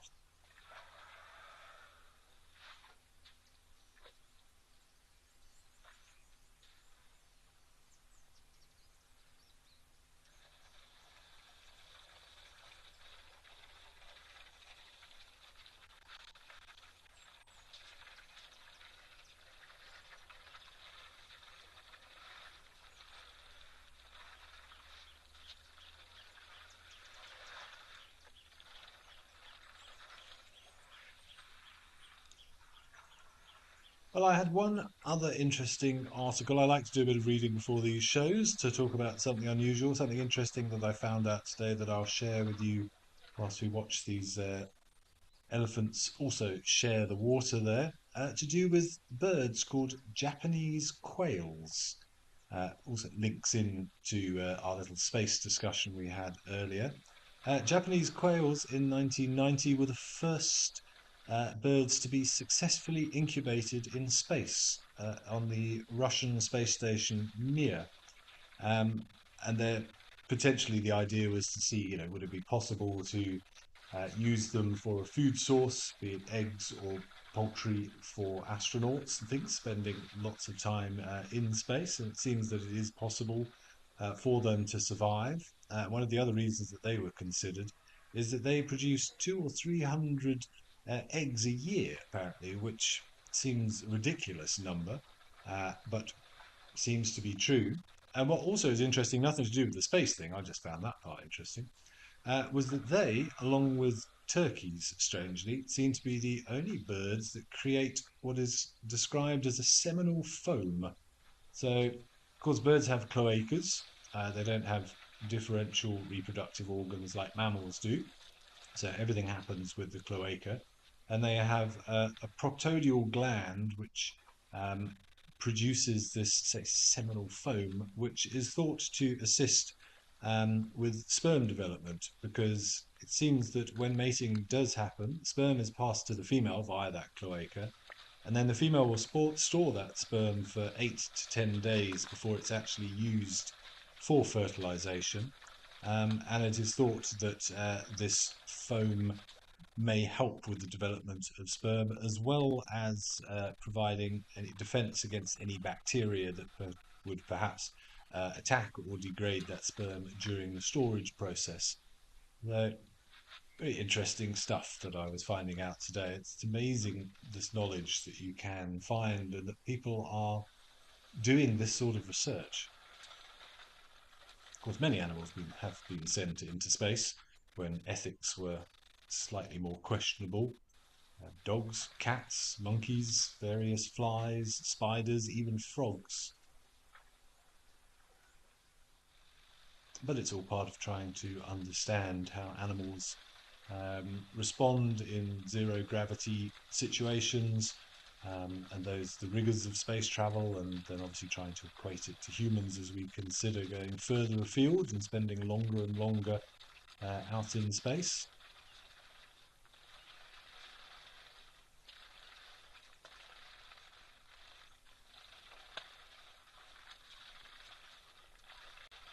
Ilan's going to try his hand for a drink, or try his muzzle for a drink as well. Not sure what the elephant at the back is doing. It's just sort of hanging out, maybe waiting his turn to get to the pipe. Looks slightly younger than the other two.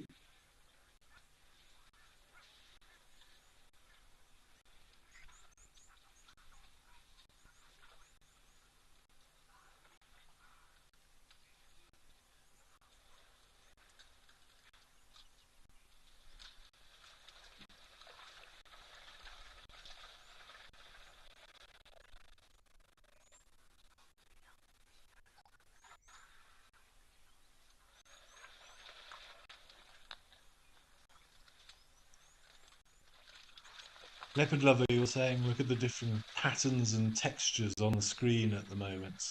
And it's simply stunning. I agree.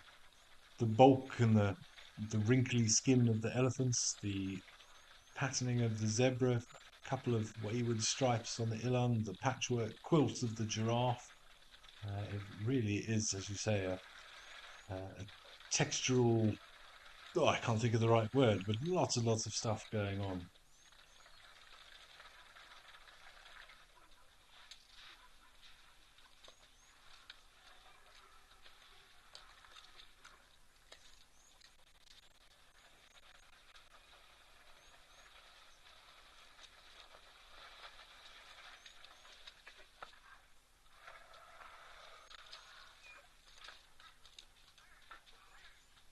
Leopard Levy, you're asking if we've been able to grow crops in space. I know we have, and I know it's sort of tried and tested, but I will just see if I can find out any specifics for you.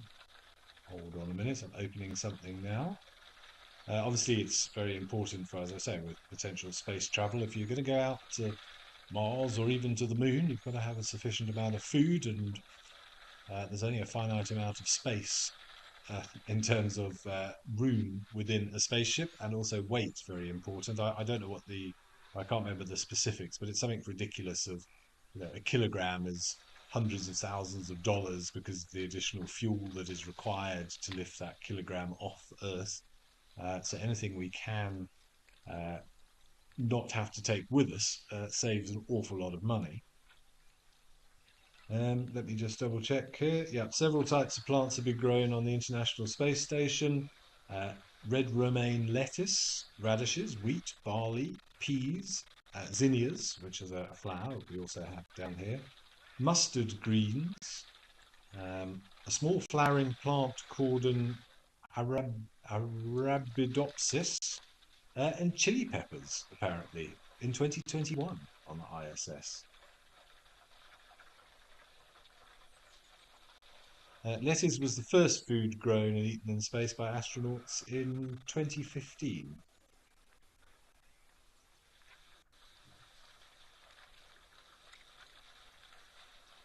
And I suppose just thinking laterally, if we could grow enough, there's maybe something to be done in terms of O2 production through photosynthesis.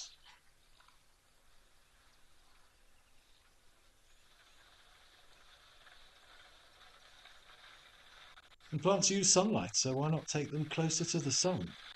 Or further away, I suppose, in the case of going to the more distant planets. But pretty much all life on Earth relies on the sun, so why not put it up into space?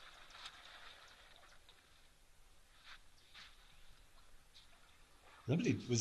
I did an astronomy assessment the other day, which I have to say was excellent, and an easy pass for the Gaza qualification. And one of the candidate wrapped it up beautifully by linking, the sun's influence back down to Earth and its use by plants in the creation of food and energy.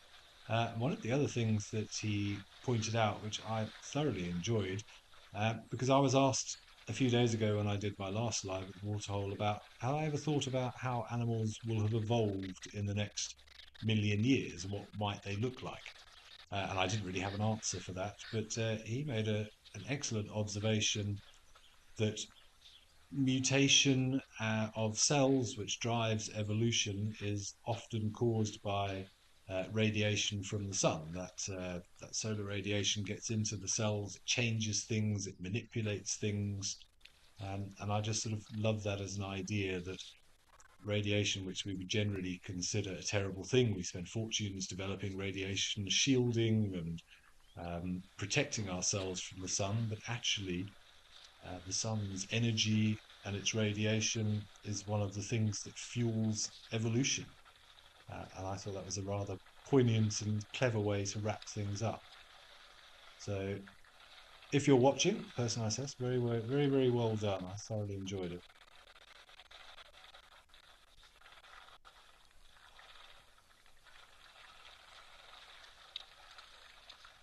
Ronnie Sue, you're enjoying the beautiful sights of Oldonio, as I'm sure everybody is. I think we could do an entire 2-hour show just on this camera quite happily.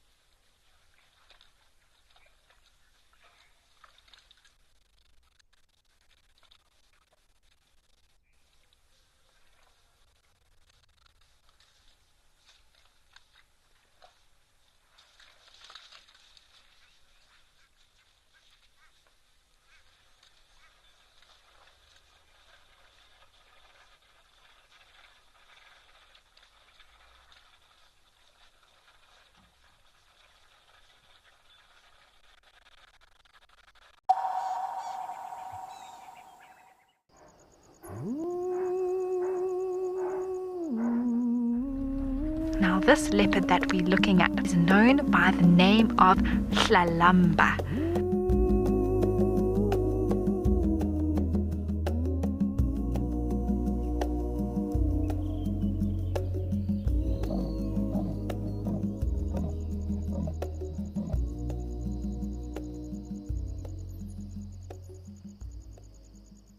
The Wild Earth Impact Foundation is a non-profit that uses the power of wildlife storytelling as a force for good. We create sustainable development projects that showcase conservation stories, empower people, and inspire environmental action. As a registered South African PBO, you can make a tax-deductible donation to the Wild Earth Impact Foundation. To find out more, visit our website. My full name is Maxine Gaines. Best part of the job, gosh, I just love everything about guiding. I love being able to observe animal behavior and animals behaving naturally. So for me, that's by far the best part of the job. And so what we do here at Wild Earth is develop those connections with the people that are viewing and maybe just light a little spark that says, you know what, I want to be involved in protecting this ecosystem.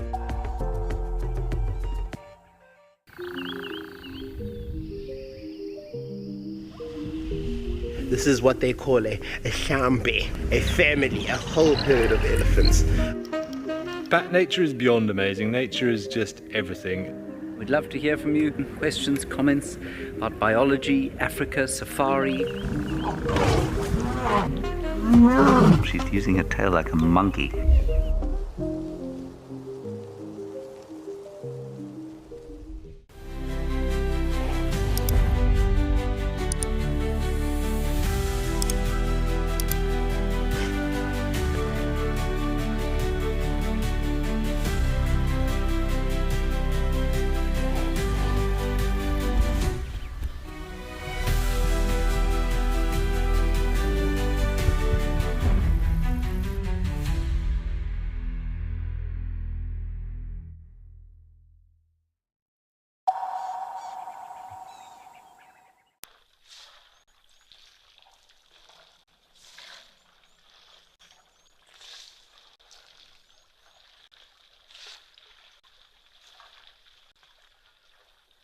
It was nice to see a big family group there. I was there on my drive through Kruger yesterday at one point, sort of approaching up towards Satara, where the landscape is generally quite open, quite not a great amount of big trees. At one point there was one sort of isolated tree in the middle of an open plain, and clustered underneath it, sort of almost all in a perfectly straight line, like bikes lined up in a bike shed.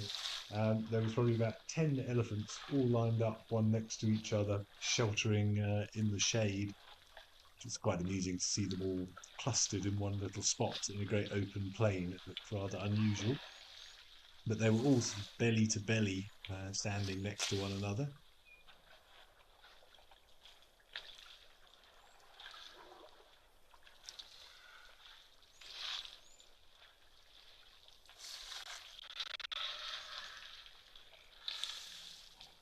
And so a pair of secretary birds as well, which is always great. One of my favourite birds with their sort of stockings and those incredible little headdresses that they've got.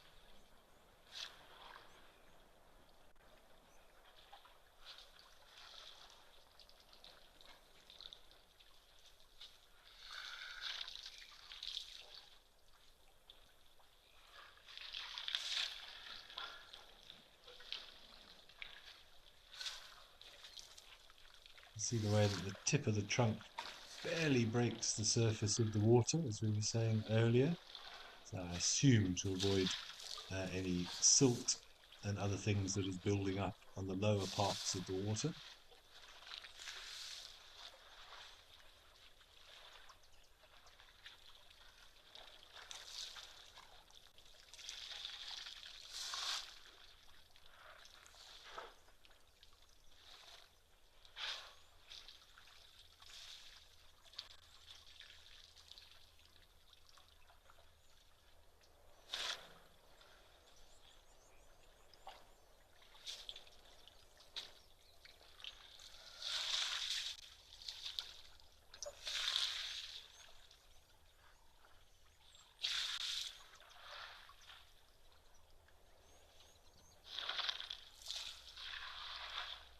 Ross, you're asking how do reserves keep track of elephant herds if they're not collared? Well, a lot of the time they rely on information given to them by the guides. There are well, not always, but there's often trap cameras and things, and cameras like this at waterholes. But not the movement of every single herd is not monitored. It's not deemed necessary. But the nice thing with elephants is that they are quite recognizable. Herds generally stick together. Elephants often have unique features, particularly in terms of tusks. The shape of the tusk, whether or not they're broken or worn or weathered, the nicks and scratches in the ears. So it is quite easy to recognize individual elephants compared to an impala, for example. But just because you might have 10 herds of elephants in your reserve, it's not deemed necessary to know the activities of every single member or every single herd at all times. So a lot of reserves, as I said, will rely on information from guides, from anti-poaching teams, from cameras as they go. If there is a specific thing being done, a specific study, then possibly they will be followed with a lot more detail than perhaps otherwise.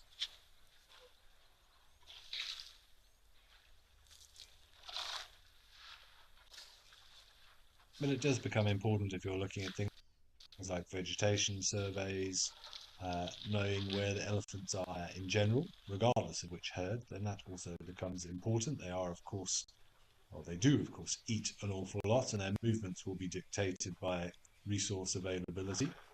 And it all comes down to understanding the carrying capacity of your reserve if it's a closed system. You have to know what resources are available for those animals before you can really work out how many you can have. Join me for a magical safari to India, a wildly exotic land of tigers, temples, and Kipling. To start, we'll head to Pench and then to Doba to look for the famed Bengal tiger, as well as deer in the dappled forests, sloth bears, and countless birds. We'll stay in stunning eco-lodges that blend luxury with a light footprint. Our Indian adventure culminates in Agra with a sunrise visit to the Taj Mahal.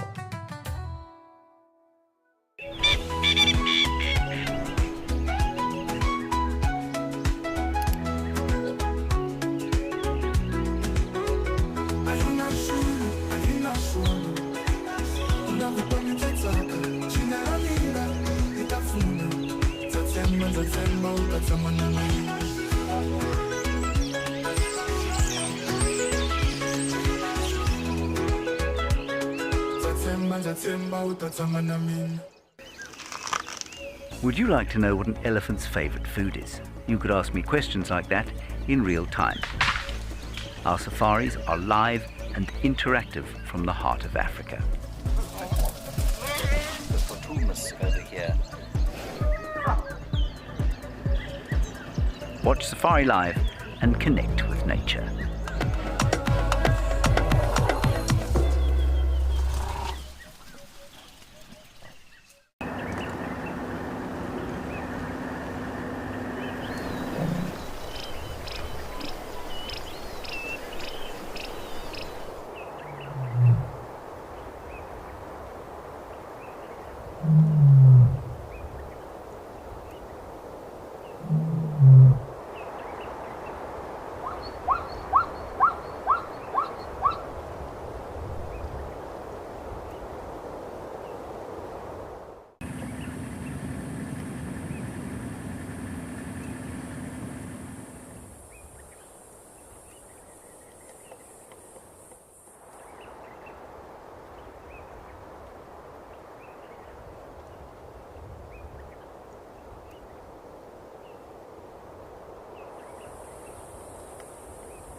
And have moved off, and there's still plenty here. You often find they all arrive and leave together, maybe just a couple of the teenage boys left behind just proclaiming their independence. Or it's possible this was two herds that knew each other well, that happened to be here at the same time and have now split again.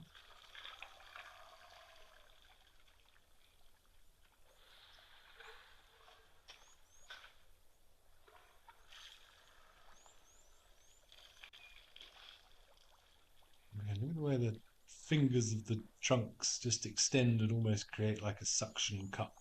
So just breaking the surface, breaking that top film into water.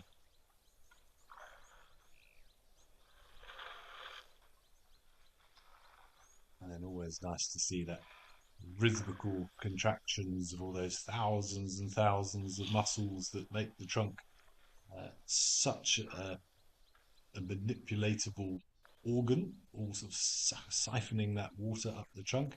See, now everybody's decided it's time to go as one. And maybe it was two individual herds.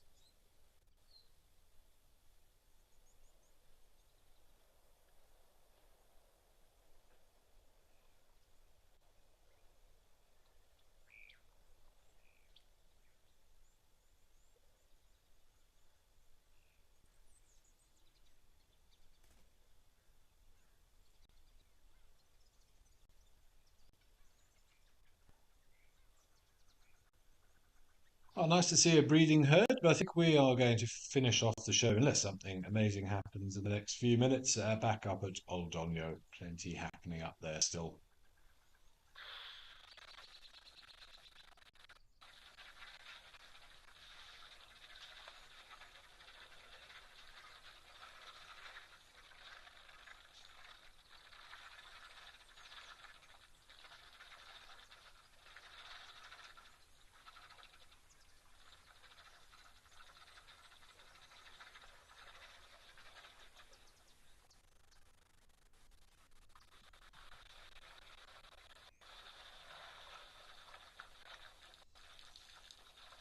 So this elephant who's drinking at the moment with the quite splayed tusks, I'm assuming it's still the same one, seems to have been monopolizing that pipe pretty much for the duration of the entire show.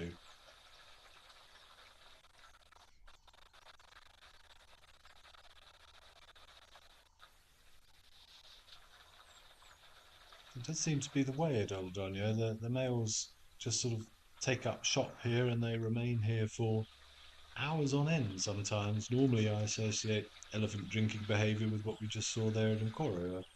A group comes down, they have a drink, and then when they finish their drink, they're off. But here they just seem to hang around and they choose to have a little doze, a little rest in the background, come down, have another drink. But if you are just siphoning little bits of that clean water at a time, I suppose it does take a while when you need potentially a couple of 100 litres a day.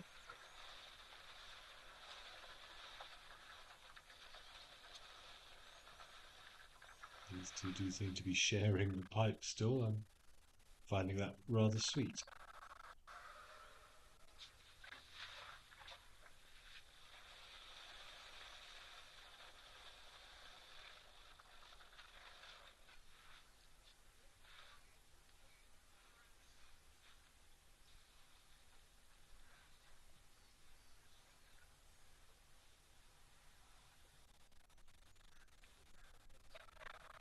A slow delivery of the water into the mouth as well. It's almost as if they're savouring that fresh water.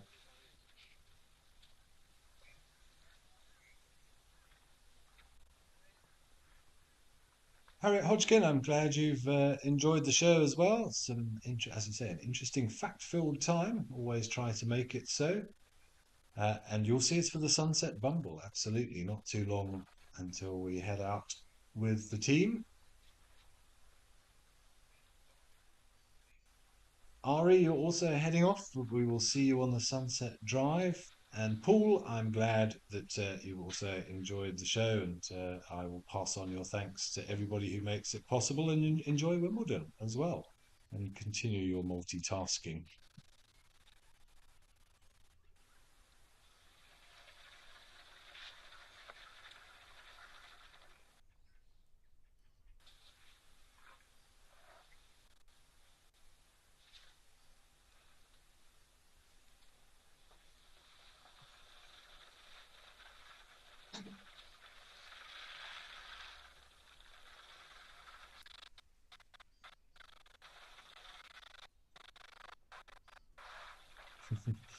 See that one on the left is slightly uncomfortable with the movement behind him.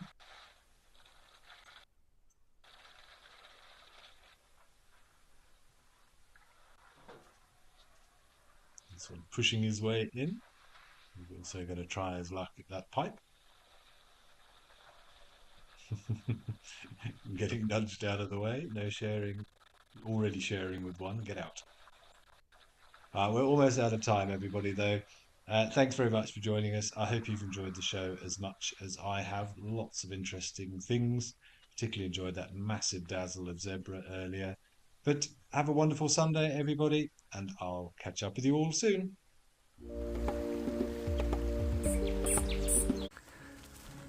Welcome to Safari Spotlight. We'll be discovering real wildlife gems of South Africa. This is a virtual safari filled with beauty, wildlife, and stories. We're going to be visiting unique and diverse reserves, spending time with famous animal characters, and learning some real conservation stories. So remember, if any of the locations featured on Safari Spotlight interest you, our experts at Wild Earth Travel are standing by to make your dreams come true.